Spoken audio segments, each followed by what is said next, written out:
Maya-maya po, may mga magsasalita pa sa iba't ibang representasyon ng iba't ibang sektor na kasama natin dito ngayong gabi sapagkat ito po ay pang-limang araw na ng pagtitindig ng sambayanang Pilipino at tinatawag natin itong kampuhan ng sambayanang Pilipino para sa katarungan at kalayaan ng mamamayan. Kaya Eric, ito ang gusto natin bigyan daan. Ang nangyayaring ito, nangyayaring ito. Ito mga kababayan, isa lamang sa ginagawang propaganda ng Philippine National Police. Isipin niyo ba naman, senior citizen, pinagtatrabaho pa, may bitbit pa kung ano-ano mga bakal. Tama. Masasabi po ba nating pulis ito?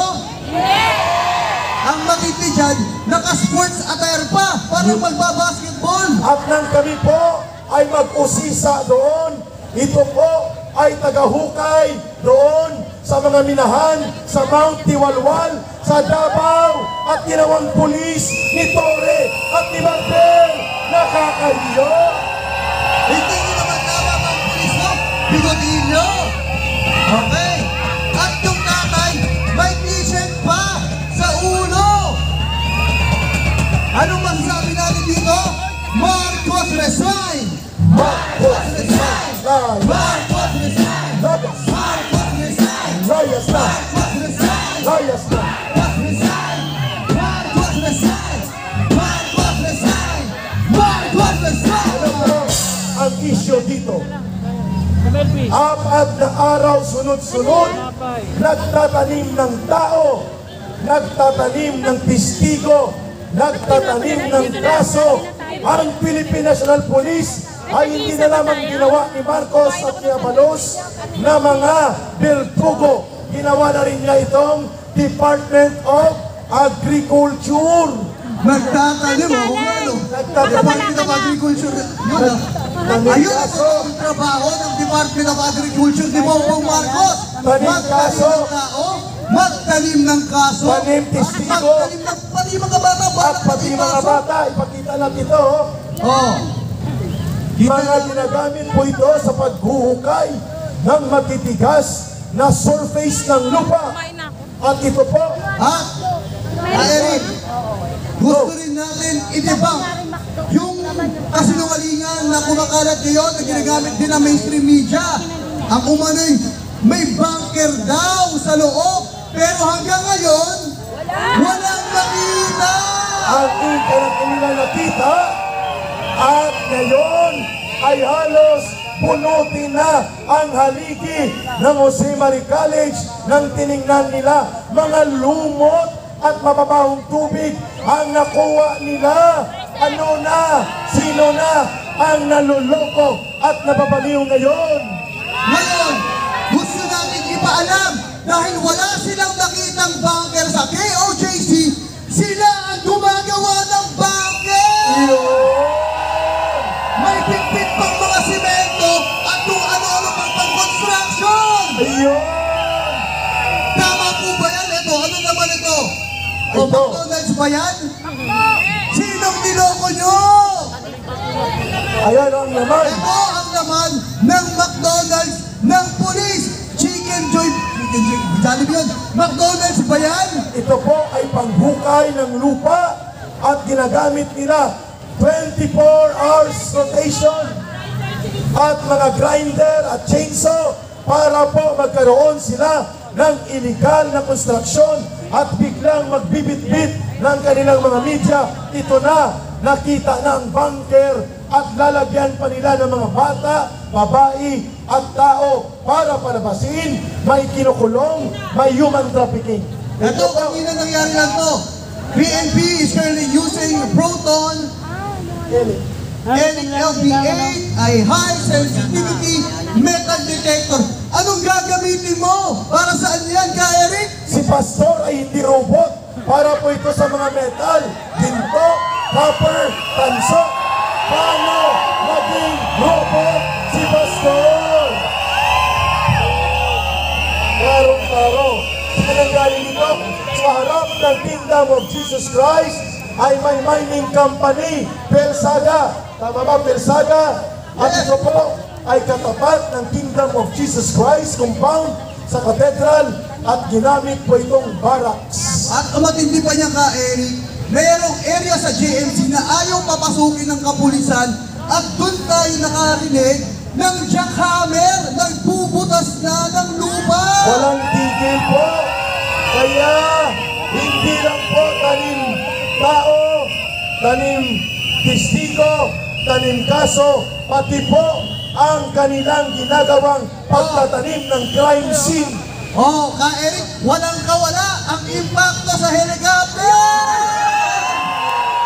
Dahil nahiyagan siya sa compound, umakyat ng helicopter pero wala pa rin kawala! Ang tanong, pakinggan mo na, ang tanong, sabi ni Tore, ang kanyang naririnig ay heartbeat sa lupa. Paano niya maririnig ang heartbeat sa lupa kung siya ay nasa himpapawid, tarantado? Grabe ka, Eric, iba talaga nagagawa. Regional Police, pero nakita mo, ilang araw lang, naka-helicopter na. Bakit kaya? Ayun, pero para tayo po ay magpapatuloy ito. Pero ka, Eric, gusto natin bigyan daan na ang ginawa ni Tore na sumakay sa helicopter ay labag po yun sa kaap. Below 700 meters, pwedeng mawalan ng lisensya ang piloto ng helicopter na yun dahil labag na naman sa batas. Sapagkat yun ay delikado, Ito ang ginawa nila. dangerous, Oh, pati yung solar panel. nahulog at hinulog nila sapagkat ang akala natin, ang kanilang teorya sa media nila na mga release, si pastor ay nasa ilalim ng lupa, buhay, may heartbeat. Eh paano nangyari na ang kanilang inakyat bubong? Paano nagkaroon ng heartbeat sa bubong? Ito ang ginawa ni Tore. Itong solar panel na ito ang isa sa ginagamit ng mga estudyante sa kanila para makapag-aral 24/7, makatulong sa kanila sa kanilang edukasyon. Nang sa gayon, makatipid tayo, makatulong tayo sa ating Mother Earth. Kaya nga, Pero anong ginawa? tinapon, sinira, mga kababayan, noong ikalawang digmaang pandaigdig, yung World War II, ang pinakamabangis na mga army o hukbo ng German, yung tinatawag na German Nazi, na pumapatay ng milyon-milyon sa digmaan, wala pong pagkakataon na nilusok nila ang Vatican, ang seat of power ng Roman Catholic Church, even at the height of World War II. Pero dito sa ating bansa, ang sumasakop mismo sa ating mga religious compound, gobyerno ni Marcos. Hindi po ginawa ni Hitler na ipalusok at sakupin ang Vatican, seat of power ng Roman Catholic Church sa gitna ng digmaang pandaigdig. Tama. Hey, mga kababayan, ito po ay napakalubhang krimen. Magbabayad po dito si Bongbong Marcos. Magbabayad sila. Sisingilin sila ng katarungan at paghuhukom ng mamamayan. Ito ay isang kriminal na gawain. Bongbong Marcos, kriminal, kriminal, kriminal. Bongbong Marcos, kriminal, kriminal. Bongbong Marcos, kriminal, kriminal, kriminal. Bongbong Marcos, kriminal, kriminal, kriminal. Kaya nga gusto natin linawin, no? Di pa sila nagsasawa lumabag ng batas? Ang paglabag nila ng batas mula sa lupa hanggang sa himpapawid. Pati ang helicopter na bawal bumaba ng 700 meters ay talaga namang malino na paglabag sa isang private property at mataong lugar. Delikado po ito. Ito'y ay sa Philippine Civil Aviation Regulations. So, isa na namang paglabag sa batas ang ginawa ni Tore. Yun, at para dagdagan ang ating pagpapahayag, tatawagin natin si Ginoong Oliver, Brother Oliver. Please come on stage para ipakita kung paano kalumpa ang mga kriminalidad at mga paglabag ni Marcos sa mga konbensyon sa batas sa ating bansa at international. Magandang gabi po, mga kapatiran, brothers and sisters. Una po sa lahat, magpasalamat muna tayo sa Panginoon dahil ito yung binigay na pwesto sa atin, itong lupa.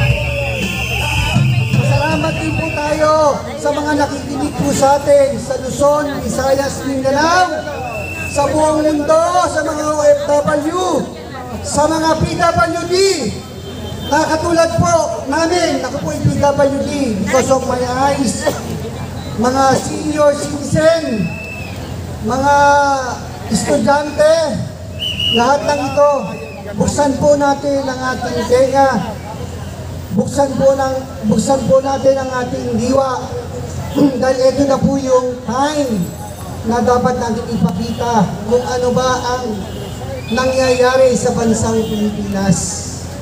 Di ba po? Okay.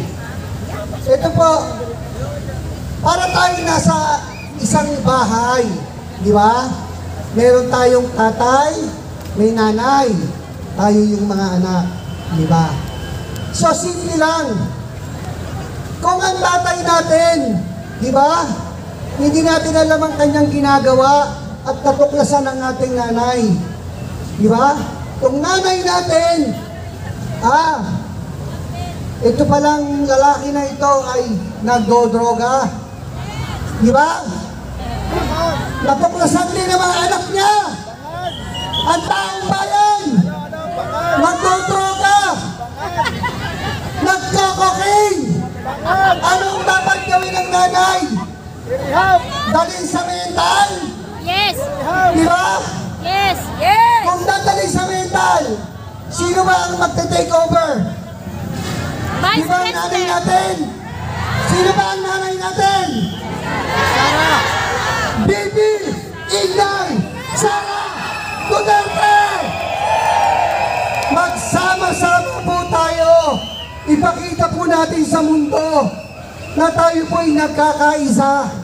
Kaya alam po natin itong laban na to, hindi lang po itong laban ng kung sino man, kung hindi laban nating mga Pilipino. Dahil tayo naglalaban-laban. Pero nakikita ng Diyos kung ano ang ginagawa ng mga demonyo. Di ba? Alam ng Panginoon na tayong mga Savior, tayo ay sinave ng Panginoon. Ipagdasal natin sila dahil sila ay pulag sa katotohanan. Di ba? Lagi nilang inuusik si Pastor Kibuloy. Gano'ng karami ba ang tinulungan ni Pastor Kibuloy?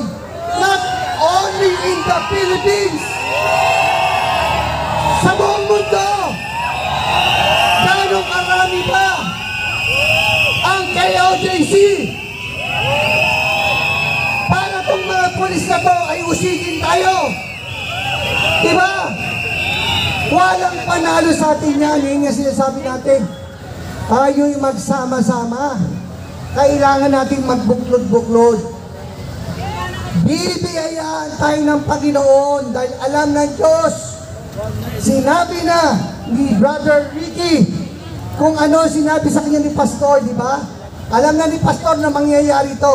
So, alam na rin ni Pastor kung ano ang mangyayari bukas. Ano ang mangyayari sa susunod na araw. Di ba? Ito po, laban ng David and Goliath.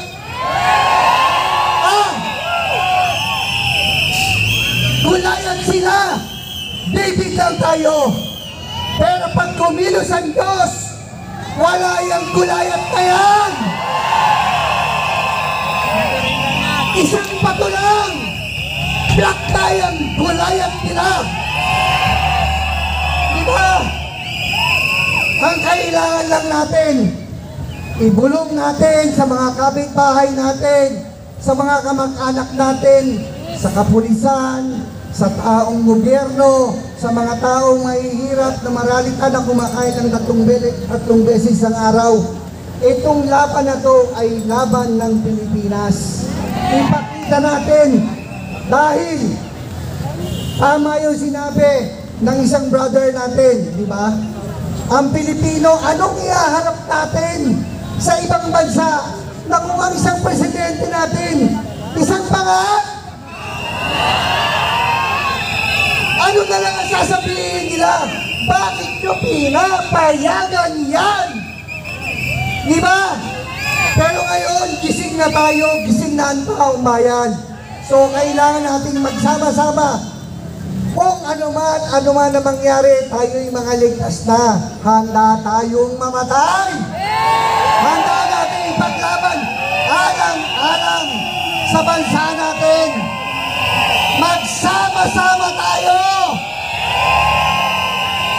Isang bansa, isang diwa. Laban kasama ang bayan! Laban kasama ang bayan! Laban kasama ang bayan! Laban kasama ang bayan! Maraming